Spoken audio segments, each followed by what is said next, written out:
जेव्हा पहिल्यांदा हे रिसॉर्ट दिसलं ना, तर काही काळ मन थबकलंच.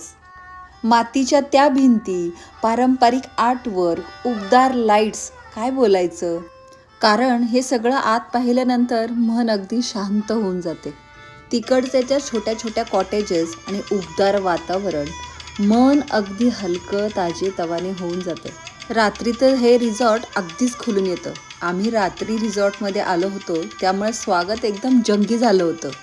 आणि या रिसॉर्टमध्ये असलेलं हे हॉटेल, हे नुसतं हॉटेल नाही बरं का, एक अनुभव आहे. तुम्ही आर्टवर्क बघा, इतकं सुंदर आर्टवर्क मी आजवर कुठेही पाहिलं नव्हतं. इथे तुम्हाला ऑथेंटिक राजस्थानी व्हेज आणि नॉनव्हेज याचा आस्वाद घेता येतो. एकदम मस्त होता. रूम्समधलं देखील भिंती, ओव्हरऑल फिलिंग खूप वेगळंच होतं आणि खूप शांततापूर्ण होतं. तुम्हालाही राजस्थानमधलं असं काही वेगळं बघायचं असेल तर माझे व्लॉग्स फॉलो करा.